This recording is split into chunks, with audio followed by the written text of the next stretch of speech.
And we're live once that clicks green. Well, I think we're still live, but there's a delay. Yeah. In the studio with the garden guru, Jason Wendt. Good morning. I'm gonna try to turn so I can glance at you. I appreciate the looks, Bill. Right? Looks. But we're also we were gonna do director's commentary, but only part of the video saved. So we're gonna go over to that video. So, do you remember what day this was? I do. You got it written? I don't. So it was a Thursday night. The video's live for everyone on YouTube. Jason, the garden guru, was giving a presentation here at the Stevens Point Coop Co-op on the 21st of February, on exactly how someone can get their home garden started, or really just like started, systems to implement, what seeds to start when, things like compost, garden design. There was a lot going into it. Now that I think about it, that there was also, this reminds me of one other thing. Once you get started, you realize how many steps there are to me, because so this will be our third year of having a garden. And every year you kind of look back at what I did manage to write down and kind of review it all. And I'm like, holy shit. I don't feel like I've learned anything, but I have learned a lot. Oh, yeah, most definitely. And then you also realize just how much you have no idea what you're doing. The more you learn, the more you realize how much you don't know. Yeah, exactly. Do you still get that? Oh, yeah, every year. It's great. I can only imagine with you, because you have more exposure to all of the things instead of just like my tiny little gym garden and home garden. Yeah, it's true. And yeah, probably one of the facets that I've been putting a lot of energy into most is the orcharding side of things, and with that, of course, comes a whole new bag of tricks too. So, and learning fruits and nuts. It's not just veggies, folks. Fruits and nuts. So real quick, everybody sees this beautiful picture of you in the upstairs co-op, which I also didn't know existed. Yeah, they have it's pretty sweet up there. Ballroom. I was gonna say, you and Brittany were saying it was a ballroom, right? And then so. There's a sign. You can't see it in the video, but there's a sign above it that still says ballroom. Yeah, it's a really cool space. That's for sure. Except there's no garden there. So. Yeah, we gotta fix them, right? Put some window gardens in. Co-op, what's going on? Or access to the roof where you can make a rooftop garden. There we go. There were a lot of those out on the East Coast. Like people had gardens on top of like their garages or their houses. Yep, limited space. So, Jason, in the interest of time, we're gonna do just a quick intro to who you are. If people want to learn more, I'll tag the first episode that you and Tony did with me way back when. Yeah, good call. And so they can find out more.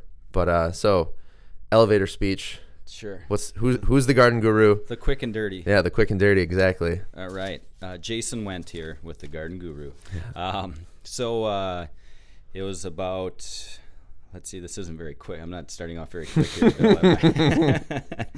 It was about 11 years ago where I decided the mainstream corporate workplace wasn't the right thing for me, and I started diverting and created a small yard maintenance business that evolved over time into an organization that now provides community members, actually both a residential and now commercial members, with the information, the services, and the community connections that will help them to maximize food production in their space. So whether it be a small annual organic vegetable garden or a 5-acre fruit and nut tree orchard.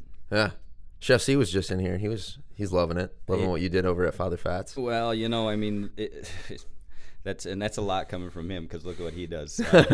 Christian does an incredible job here bringing the end product of food to individuals in a way that in flavors and methods that obviously are unrivaled anywhere around.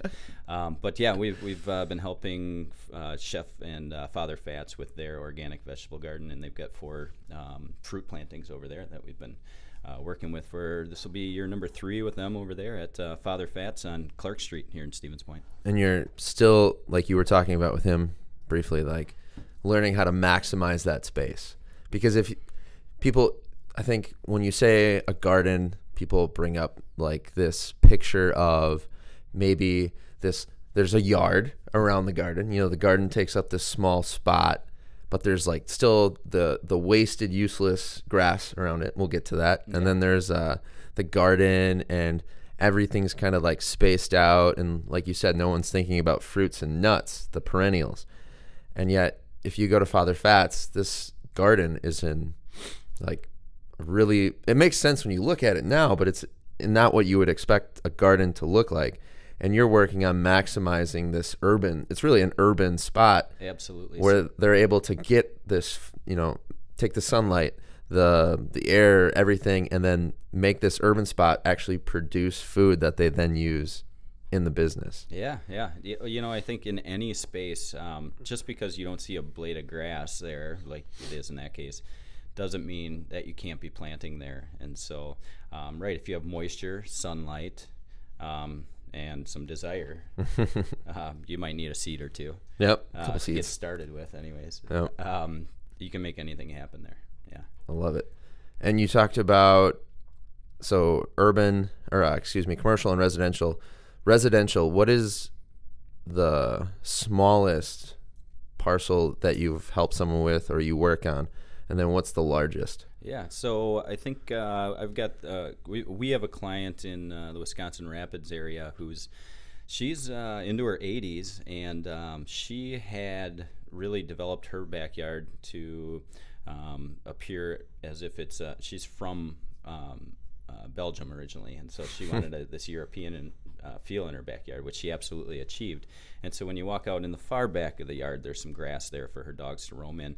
But the rest of it had been paved over by pavers, and in one area in particular, she had some flowers and a couple of shrubs growing, and she wanted some food there. So what we did is we built up an area that was about 12 feet long by 3 feet wide, so 36 square feet.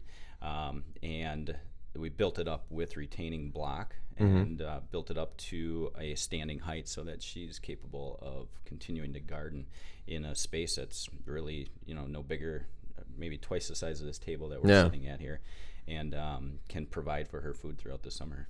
Awesome. And so, yeah, on the small scale, that's probably one of the smaller ones there.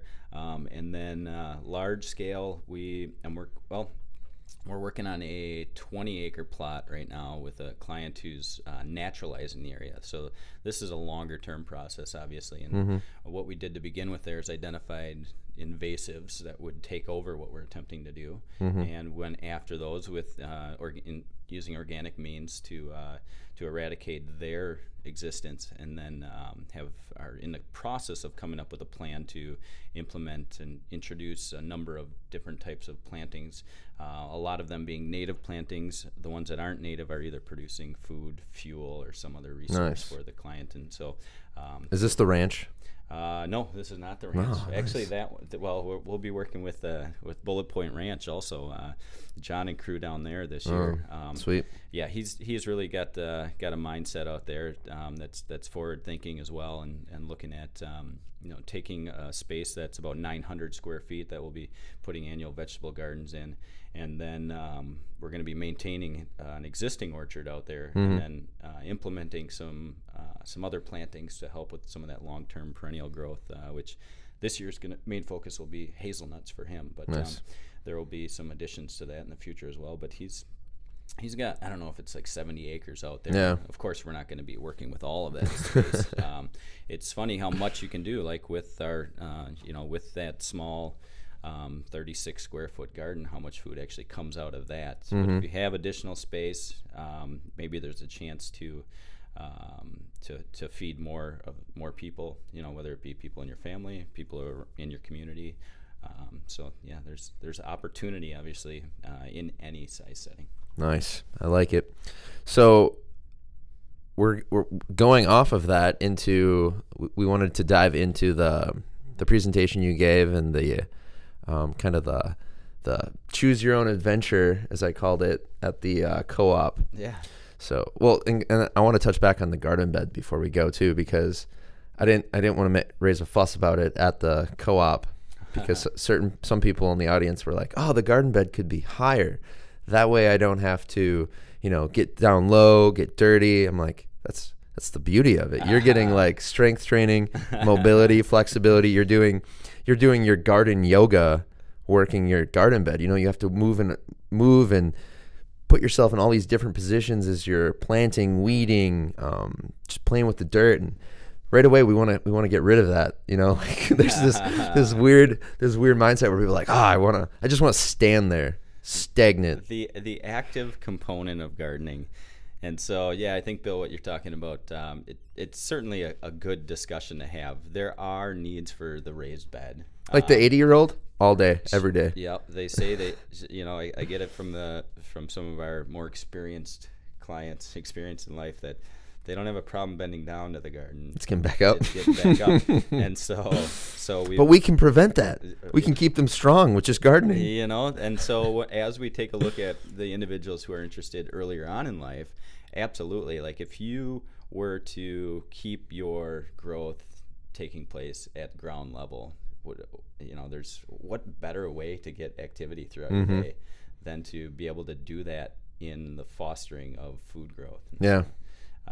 So I would say there's needs for raised beds, but from an active lifestyle standpoint, you'll get the most out of a bed that's at ground level or slightly above. Yeah, I should say. Yep, for sure. All right, cool. I had to get that off, my soapbox moment out of the way. Going to let's click on it. Boom. So garden planning and prep, that was kind of the idea of the presentation, why we got together at the co-op. Yeah. We'll kind of breeze through this today and get to helping people start their own garden, where to go. Sounds good. So earliest memory of gardening, what is that for you? For me, so it's funny because somebody who puts a good deal of their life into gardening now was somebody who didn't do that early on. And so I don't recall my parents doing it all. I do remember my grandfather and grandmother doing gardening, and they lived just down the road from me. So my earliest memory is just that. And I remember the apple tree that they had in their yard, and how I was fascinated by the fact that food came from a tree and not from I think everyone should have a grandma, or a nonna, as I called her, in their life with an apple tree, because my grandma had one, and that apple tree, it was a bummer too. Like, so as I got older, the tree stopped producing, and that was also it was like coincided with like her decline in health. Yeah. So I look at that now and I'm like, that's a fucking bummer, man. Interesting. But like growing up for me, it was the same. My grandma, she grew up World War II, Depression era. They had their house, and wherever they lived, it was a garden. There was no yard. There was no mowing of the grass. It was half acre plot, and you grew vegetables. They did minnows. They baked breads. They canned, they pickled, they preserved everything, and they had kind of like a mini grocery store of their part of town. Like at my grandma's, it was at a wedding after my grandma's funeral. A random person walked up to me that I'd known for years. They had never put the two and two together that I was related to her, and they're like, I still remember your grandma's like grocery store, best minnows in town. They'd go down there, they'd get some snacks, get minnows, go fishing. I'm like, that's fucking badass. So like those are my memories, is just gardening growing up. We built a garden at my parents' house out of railroad ties. Nice. So like the wooden. So for the grandma gardening, lots of positive memories. Building that garden at home, really shitty memories because those things are heavy and it was a lot of dirt. Carted in with wheelbarrows. My dad's a slave driver. Like those memories, and I remember, and that's also like you're in your teens and you hate the system. Your parents are dumb. They don't know anything. And I can remember being like, "Oh, I'll never have a garden. It's bullshit. Just go to the grocery store and buy it." Stupid shit like that. And that's the common mindset. Is you become removed from food. And now, I'm thinking of how do I expand my gardens that I have, and I love doing it. Love getting dirty. Love the idea of growing my own food.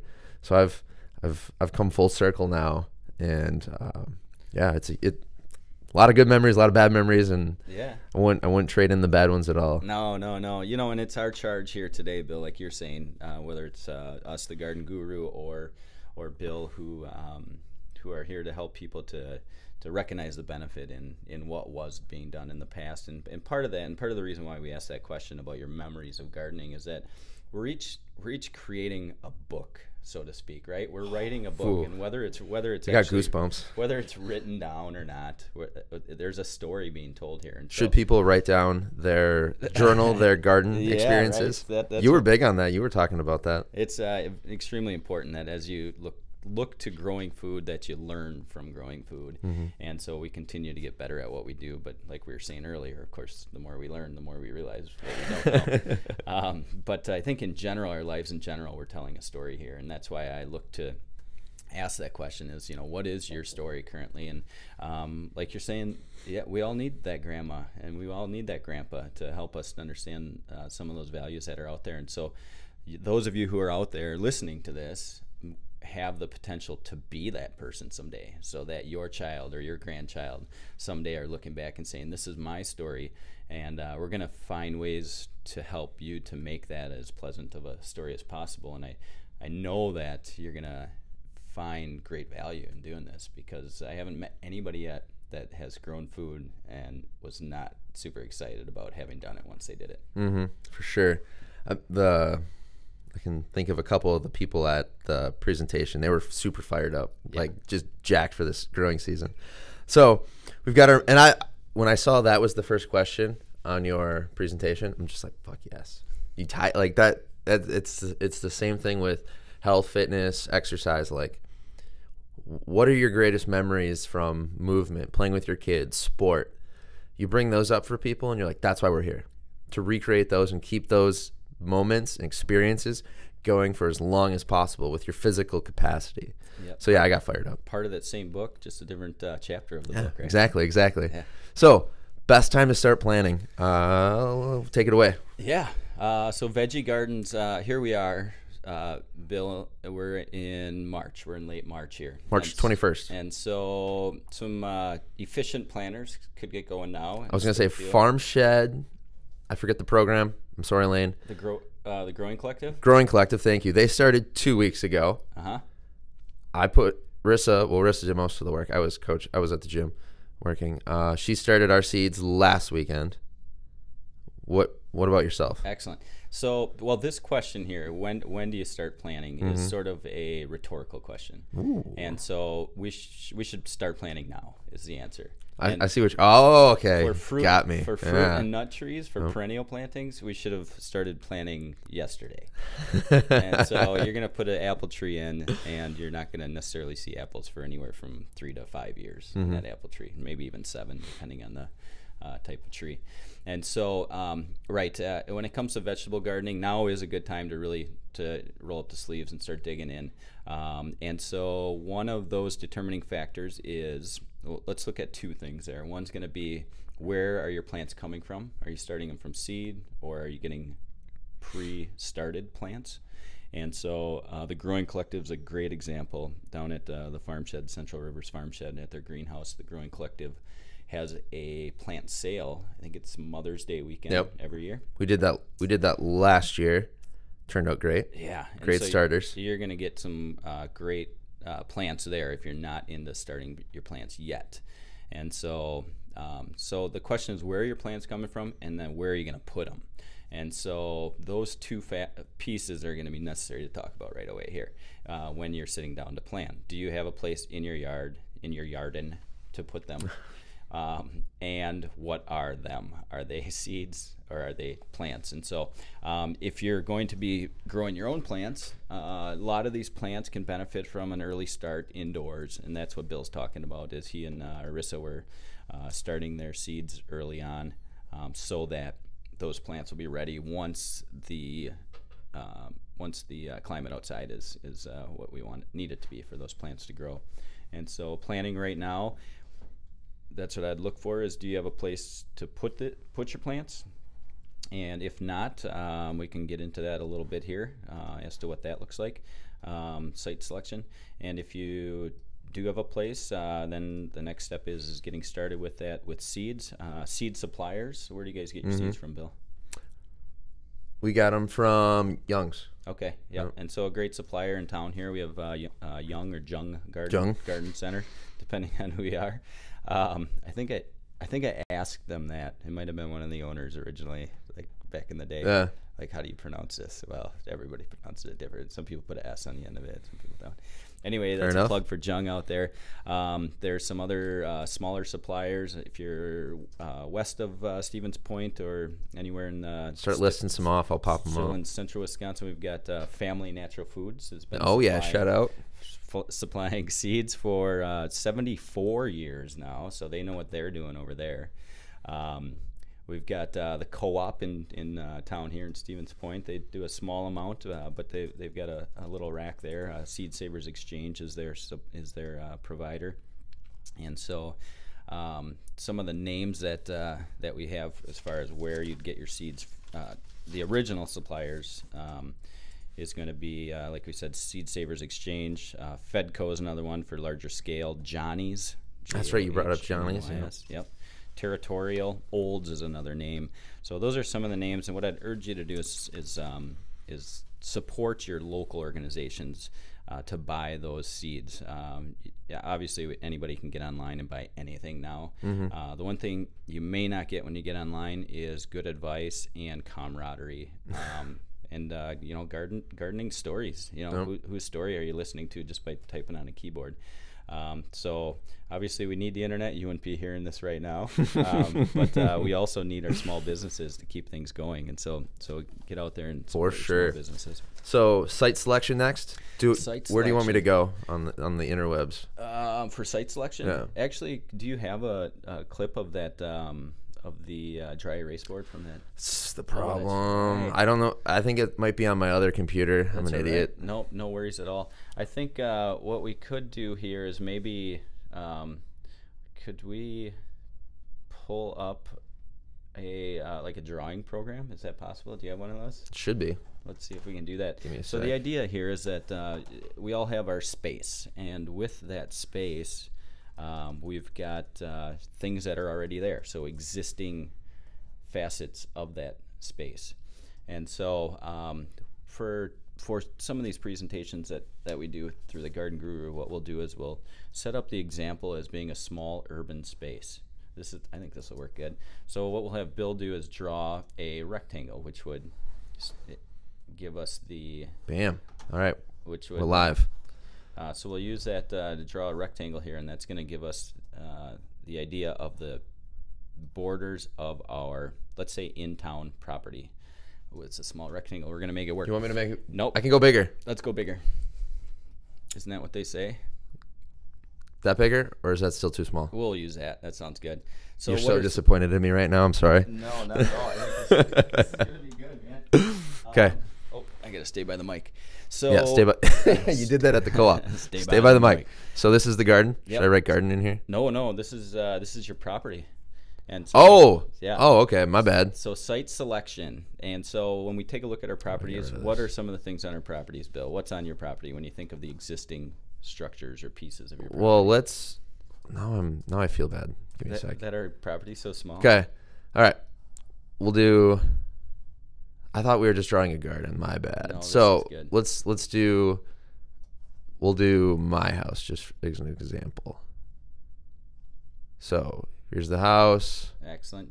garage, Good. driveway. I did this while you were talking at the co-op, so I'm practiced. Excellent. And that's not to say that we can't be planting where our driveway once was, but yeah. So yeah, no, you brought that up, and just because something is doesn't mean color? It has to be. You brought that up, so actually, yeah, no, Rissa and I talked. So that I was hoping it'd be orange. Damn it. So this is the sun. Sun's on this side. Sun. Okay, so let's. I think what Bill's trying to do here is put an arrow pointing to the north. Oh, I can do that. Right up in the corner. There you go. So this is north. Establish direction. The reason we do that, of course, is we want to know where the sun's coming from, and Bill recognized that because light is important, and so is moisture. And so one of the things that we're going to want to recognize here is where's our water coming from, and if there's any low spots in your yard. If there's low spots in your yard, you may find issue with flooding. And so if you're not familiar with that, the GIS mapping in your county will actually have a topography feature on it. We'll give you an idea of what that is, or just take a look in spring as your snow melts, where are puddles happening. And so right now, if it snows wherever you are listening to this, otherwise, the GIS mapping will help you out with that.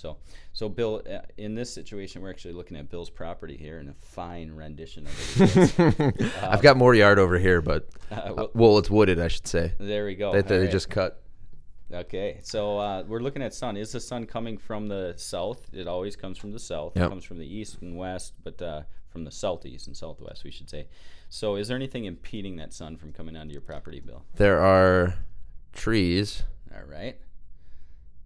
Excellent. So what we'll do is we'll take a look at where these trees are and then watch throughout the season where they cast their shadow, and maybe you'll need to alter where you're going to be planting things. And so are those 2 lines that you did above your tree? More trees. More trees. Yep. And so essentially what's going to happen there is the sun is coming from, you have an arrow pointing to the west, but we're going to say that those trees are going to cast a shadow, and that shadow is going to be roughly a third of the height of the tree, maybe, at the peak of season. Yep. And so the idea of being there is that we're not going to want to plant right next to those trees. There's other reasons for not planting next to certain trees as well, like black walnuts will there's a toxicity that exists around black walnuts.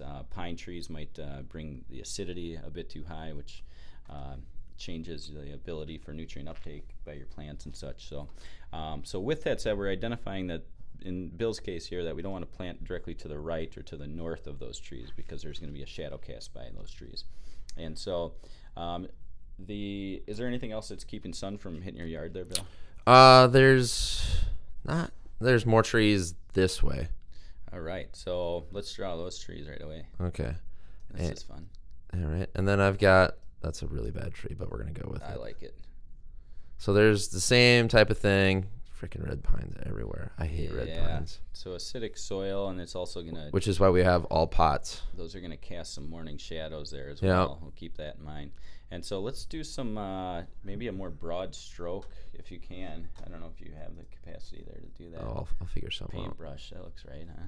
Yeah, let's do it. What do you need? And we can put shadows. Let's just do the width of that as shadows just to the north of every one of those things. So like right here? Yep, that's it. Perfect. Okay, I'll go all the way down. Yeah. So Bill's showing us where shadows will exist, and even those trees, I would say, because you're going to have that morning sun, you'll lose there. So ideally, we're looking for sun throughout the day. So go shadow here. Yep, I think so.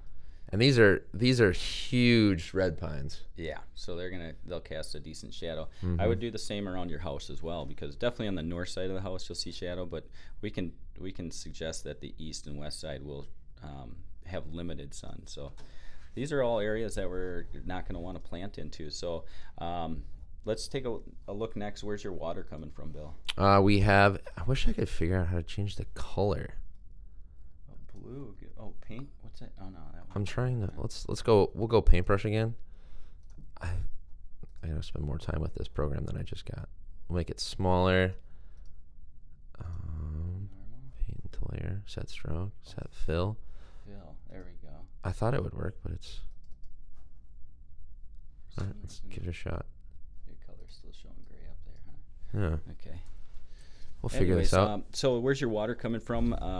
I know your property to slope to the west a bit as it leads toward the river. Does that sound about right? Yep. Or does it go uphill a little that way before? This all slopes down to the north. To the north, okay. So we'll have some drainage coming down from the south to the north. And so as long as there's not a low area sitting up in that north corner where water will collect, we're going to be fine. And so you're not finding any low spots there, are you? Necessarily. I don't think so. We'll just suggest that you're not for the purpose today. And where water comes from naturally, whether that be water that flows or sheets during rain, or coming off the roof of the house. If you're going to be looking for water catchment, that's another thing to look for. Which way are your roof lines on your house? For long-term planning there, you may want to catch some water. We don't have gutters, so I got a rain bucket. Someone gave it to me, but we don't have gutters, so it's catches a small amount. So we have a faucet there. But you'd be surprised how fast that bucket may fill up through the season. Yeah, that's the one thing I'm going to think about. And so here. Oh, you found your blue. Yeah, I don't know what I did, so now it's probably gonna get screwed up. But Did you have to double click it? Maybe. I did something. Who knows what I did? So but there's your this faucets nonetheless. this pitch is here, so I think I could set it here. There you go. So this is like a pitch. It's a good idea. And gutters, something on a one-story house are, I wouldn't say, the easiest things to put up, but it's certainly a doable thing by So a rain catch there. somewhat handy. So everyone listening, you need to go watch the YouTube video because I'm a master with this drawing program. Pitch. So, but you've also identified where your man-made water is. Yeah, right. Man-sourced water. Man-sourced water. Human-sourced water. And so you got 2 spigots on the house. Just recognize, and the idea there is just recognizing that you're going to have access to water because we can't count on Mother Nature for the correct amount of water for something that we're planting there. And so having, at the least case, is having access to a spigot on the side of there, a hose bib on the side of the house. And so it looks like Bill identified that. So things are getting pretty clear here where we'd plant a garden in Bill's yard. And so we could go into detail as to the size of the garden to plant, but I think for all of those who are listening who are just trying to garden to get going with here for the first time is let's start with a manageable size, and then you'll learn and see if you want to expand later on. The last thing you want to do is bite off a bit more than you can chew. So with that said, Bill, where'd you locate your garden, or where's a good spot? So this is where it is currently. I think we're going to move it, is back here. So we had our garden right there. But I think it gets too much shadow from all of this. So it doesn't get as much sunlight as we initially thought. I think what you're probably running into, because this is Bill's property, but what about his neighbor's property? Like particularly above that, or where the letter N is that trees there as well? Yeah, that's all the more red pines over by yeah, so we're actually, you got to identify your neighbor's obstructions as well. And so we're identifying here in Bill's situation that he's lacking afternoon sun. Yep. And so, and that many times can be the most beneficial sun throughout the day. And so if we're running into that, what I would do is shift that garden a little bit more to what would be the east here in this situation, or wait for your neighbors to go out of town and cut down some of their trees. No, that's not an option. So you're just closer to the house. I think so. Yeah. Yeah. Good to know. I mean, just and throughout the season, if you're going to keep that gardening in this year, throughout the season, just watch those shadows. Watch where the house shadow falls, watch where the tree shadow falls, or any other obstructions, and you'll get a good idea as where, if you want to keep those there this year or for next year, or to move them for next year. So I think I'm gonna put a trail cam up, 2 of them. I'm gonna put one in the front yard and the backyard, and I'm gonna record it. Record the shadows. I think you could select 2 days. I would look at solstice, which is it's late June, as being the sun is highest in the sky.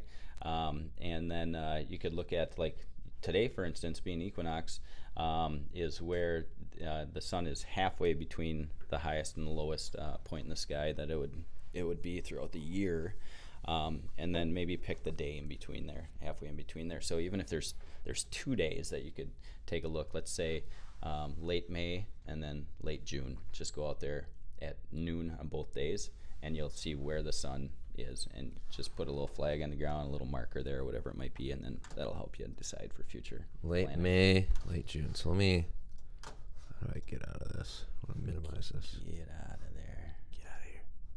Out of here. I'm not sure how that one works. I'm still struggling with Mac products. Oh, that's not. There we go. Oh, that is a Mac. Yeah, this monitor's not a Mac. Oh, But you had me confused. So that's site selection there. we go. There's more details involved there, but I think for those who are just trying to get going, or those who maybe are struggling with what they have done in the past, look to site selection as being one of those things that you're going to do for planning purposes, and then you may have some more success, or have greater success. And I'm gonna tag this. I'm gonna post this to my file server, and then I'll tag a link to it for the podcast, so people can go print this off, go through it on their own computer like we are while we're talking. Kind of do it, make that an activity. So site selection out of the way, and so at the gym, my garden, I don't have to worry about shit for shade because it's just wide open desert, clear cut, and then my thing there is water. So I had like this last summer, we had like 0 rain, so I was out there every day watering, and that's where I need your help because I spent way too much time hand watering everything. Especially if I'm going to expand the garden. So here Bill is talking about not being active. Right. I can't be out there hand watering. No. Well, but I'm just standing there hand watering when I could be squatting, lunging in the dirt, weeding. Right. There's more beneficial activities. Yes, exactly. Just not me standing there. And no, there's something to be said about. So we talked about where's your water coming from. So the question is, how does it get to where it needs to be? And so we can do the rain dance as necessary, and that works sometimes. Be nice to Mother Nature. She's gonna be nice to us. Yep. But on top of that, we're growing things here that aren't right for our environment. Let's think about that for a second. Right. These are organic or vegetable. I just precede vegetables with organic nowadays. Yep. Right. It's just automatic. Yep. Annual vegetables are not native to our area here, and so they're going to need some help, and so we're here to help them, and we're going to want to make sure that that we get the water to them. And so there's different ways of doing that. Hand watering, overhead watering, which is, you see that a lot, but you're losing a lot of water that way through evaporation, and a lot of water is going in places that it's not needed, so you're using energy to pump water to places that don't even need it when you're overhead watering. Not to mention you're aiding in erosion and potentially spreading disease as well. Fungus that resides in the soil can be disrupted through aggressive overhead watering, and that fungus can then make its way to a plant more likely. So watering at the base of the plant, if you're going to be hand watering, is the way to go, rather than overhead watering. And so we do set up, the Garden Guru does set up automatic irrigation systems for individuals. We can tie into existing yard irrigation, or run a timer right off of an open hose bib on your house, and set up a small irrigation system to irrigate on a daily basis is typically what we have that set up for. Small amounts, but that may need to change too, again, depending on nature. We might have a lot of rain, and then we have to turn that, or put a stall the timer so that it doesn't get water less rain. So, yeah. Fantastic. Do we have time to go over compost today? I think let's just talk compost for a minute here, and that is, let's talk where to get compost, because this is for the beginner. Yeah. So where are some good sources to get compost from? Good point. So with the fact in mind that you'll want to start making compost at some point here, where you can get compost from right off the bat here, there's a couple of suppliers in the immediate area, and the Garden Guru can help you obtaining it. If you want to look us up, if you're in central Wisconsin here, happy to do that for you. There's going to be additional charge for delivery of the compost, obviously, but the compost itself can come from a couple of different. You got 5-star rating. Nice work. Nice. Well, I don't use Facebook that much. God, you need to be on social media. Yeah, it's not. You're too busy making it happen and working, but we need you to be out educating the masses. If Facebook would incorporate like a leaf into their logo or something, I'd probably be more inclined. So a couple of sources: Sioux Gardening Supply, or Sioux Growing Supply, HSU. They're on the north side of Wausau. Yeah. They're real techy about their soils up there, and so they do provide compost. Decent organization there. Keeping in mind that it doesn't carry an organic label, but I think some of their items would be construed as being organic, and so and you'll find a lot of that with compost suppliers, is that they don't carry an organic label, but there's a lot of details involved with that. I was gonna say we'll browse over it just real quick, because you're gonna find it with more and more local farmers too. There's no way they can afford the quote unquote organic label, because now it's just it's like a stamp. Yeah. Oh, you cut us the check. These very minimal twisting of the word requirements. Right, yeah. Boom, here's your stamp. It's a whole nother conversation, a whole nother podcast. I think we should have though. We'll do one. So we got Sue, and then there's another one called Busy Bee Compost. They are up in Knowlton, so a little bit closer to us here in Stevens Point. But just do a search for compost, and what I'd urge you not to do is to buy plastic bags full of compost, because A, you're going to spend a lot of money doing it, and B, you're going to have plastic bags that were used for a few days and then thrown right back into the trash. Yay, more plastic. Yay, woo. And if you do go that route, just bring your own bag. I like their website. Busy Bee's got a solid website. It's clean.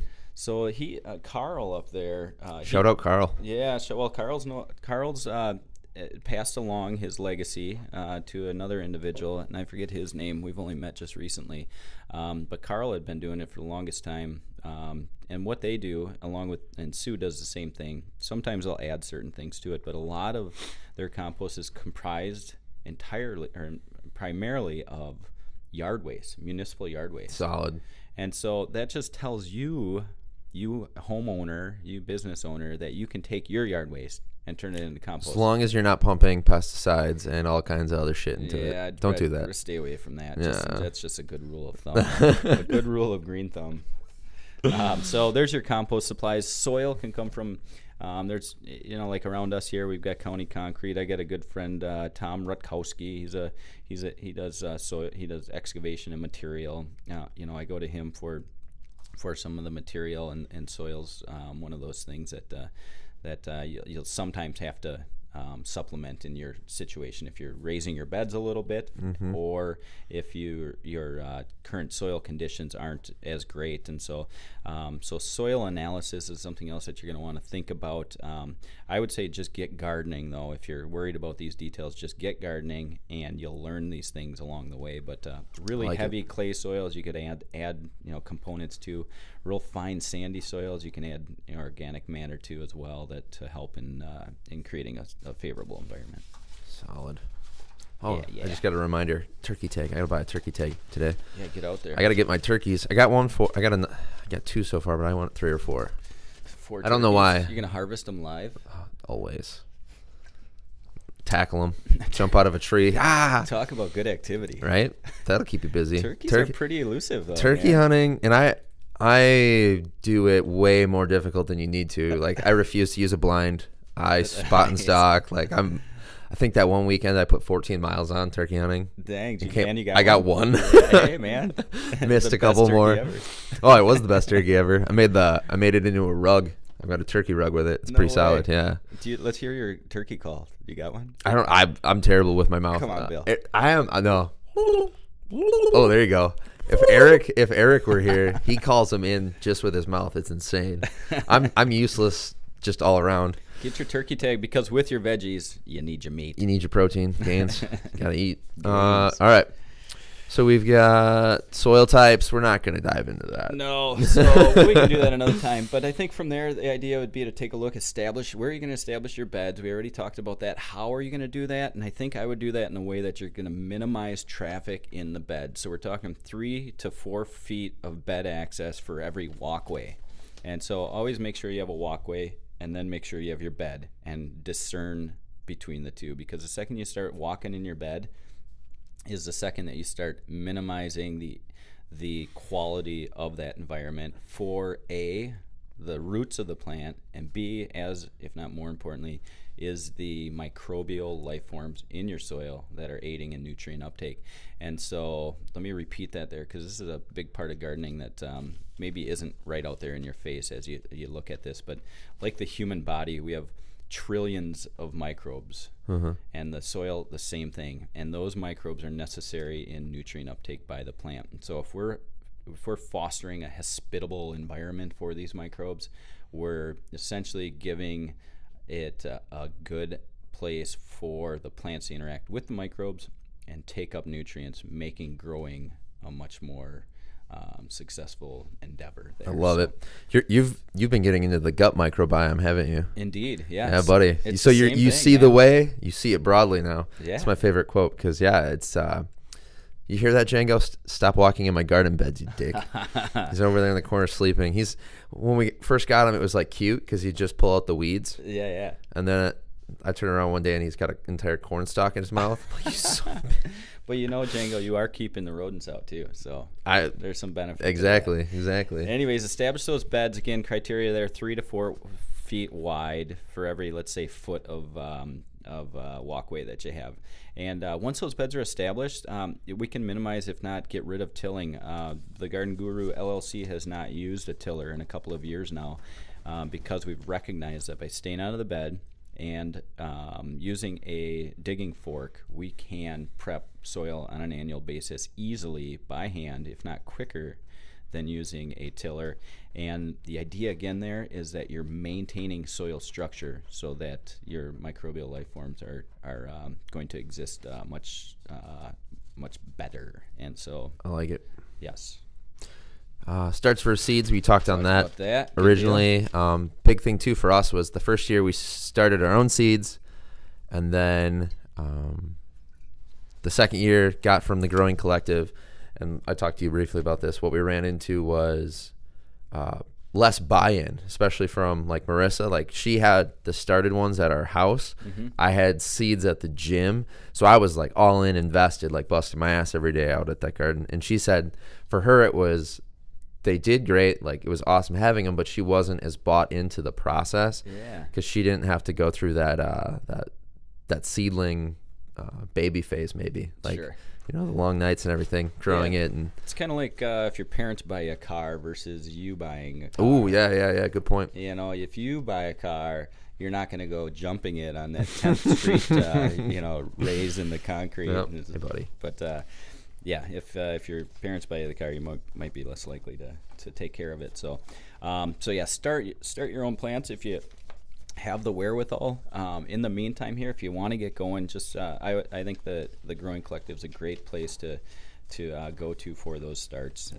Great selection, awesome quality for sure. Yeah, you're gonna get what you're looking for there. So cool. So that's and then at that point, putting together a timeline. And so Bill, I think what I'll do is you don't have it right now, but or do you? No. I'll give you a PDF of a timeline that was put out by the University of Wisconsin Extension. Is that link on here?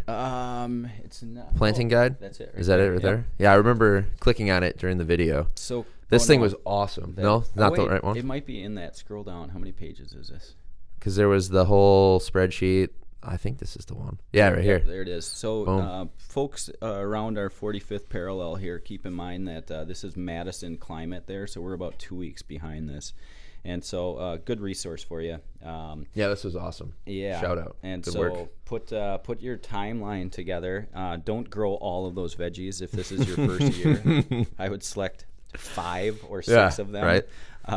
Maybe go, if you get the time, go for it. But select 5 or 6 that you eat most frequently, and think about storage, how quickly you can eat them, because you don't want to be growing too much of an excess there. But sharing with neighbors is fun. You build community that way. And you can share that story, get more people growing. Never know what you get back from them too. So I'm not saying do it, expecting something back, but it is nice to build community with. So, so put your timeline in place, and then keep in mind a couple of things here, maintenance-wise.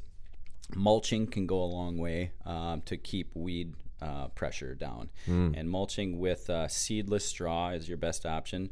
And I've been doing this for 8 years now, and I haven't found seedless straw. So I think once I came across it, unless you know a grower who can grow you some seedless straw. It's harvesting the plant before it goes to seed, but no farmers do that. So, yeah, right. There's other methods for mulching, but the straw is probably the best. And then throughout the season, you'll have to do some training, particularly beans, peas, tomatoes.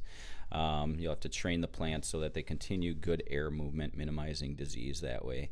How do you do that? What's training look like? Well, just look it up. The idea being there, the word trellis comes to mind for a lot of gardeners, and so creating a vertical structure that will allow for your plants to climb and grow in a more airy environment, so gotcha. Not sitting on the ground. So So there's a couple of things there, but look up the word trellis. For our tomatoes, the Garden Guru has created what I call the lifetime tomato cage. It's not something I came up with originally, but I've taken it and ran with it. And so it's made from a heavy gauge concrete mesh that it's not like the little conical ones that you find at the store that break and bend after a year and only support a third of your plant's growth. These are 5 to 6 feet tall, depending upon what type of material I'm using. And I haven't we haven't outused any of them yet, and I've been using those for a number of years. And so you hooked me up with some. They're awesome. Yeah. Okay. Cool. Yep. Yeah. Tomatoes just blow up in those things. Yep. That's the idea. Give them space to grow, and so throughout the season, you'll want to help train them. Meaning, you'll take certain, let's say, branches of the vine and place them on the trellis or the cage, so that allows for the greatest sun and air movement through it. So, so training is important. Keep on top of the weeding early on. I know it's easy to look from your window and say, "Oh, that looks fine." But then when you get out there 2 weeks later and the weeds have taken over, you'd think you can just pull the weeds out. But the truth is, by doing that, you're disrupting that intimate root to soil contact that we were talking about making earlier. And so, weed early on to minimize disruption there, and then stay on top of your watering schedule. Yeah. Cool. Garden planning and prep. That kind of. You got a nice little spreadsheet for people to use here. Yeah, good. Okay, I forgot we had included that in there. So garden bed space. That can help you with your planning processes. Yep. Perfect. I love it, man. Thanks for doing all this. Oh gosh. Where can people reach out to you? Facebook. No. Yeah. You got your contact info on here too. So there's contact info on there. Yep. I am getting better at Facebook, and if you message me there, I'm pretty good to respond on that. I'm not great at making posts, but Bill helps me out with that by tagging me. Yeah, I tag you in just about anything outdoor related. Is that the word, tag? Tag. We'll use it. I've been tagged. And so otherwise, email works good for me too. GardenGuruStevensPoint@gmail.com. He's reading it off of the screen right now, so you know he doesn't know it. My phone number is on there too, but that is I share that number with my personal life as well. So I think email or Facebook is probably the best, and then we can go from there. So perfect. Cool, man. Any last tidbits for people just starting out? Yeah, I think well, I'd rather shout out, I guess, for a couple of other things here, or I guess one other notion here is that local food, there's a lot of reasons to know where your food's coming from. One is the quality of that food. Another is the impact that we're having on this world by not shipping food all around. So with that said, start with that garden. If you're just starting, it's probably not going to provide for you what you need this year. Look to your local farmers. We got a handful of them around the area here. White Feather Organics in Custer. Lonely Oak Farm, they're up in Millador. We got a couple up Black Rabbits out as well. We got some other meat farmers in the area here, Nami Moon, and then a few up in the Wausau area. But look to your local farmer, recognize their practices. Conventional farming can lead to some concern there, from my opinion. But look into that and see what their practices are, and those who are responsible in their practices will be pretty quick to share that with you. So if you're not growing all that you need, look to your local farmers, and then from there look to your local grocers. Family Natural Foods in Wisconsin Rapids, Stevens Point Area Co-op in Stevens Point here are two great examples. Farmers Market opening up soon, and then the Farmers the outdoor Market one as well. Yep, they've done the Winter's Market. The Winter Market should be wrapping up soon, and then the downtown Stevens Point will be the Summer Farmers Market. Place to be Saturday morning. Yeah, look to your markets for good food. Ask them questions. Get involved. So whether it's your hands getting dirty or working with your growers, so that we continue to provide ourselves with the best possible intake. Oh, I love it. Fired up, man. Thanks again for coming on. I gotta find the button. All right. Cool. Stop stream. See everybody later.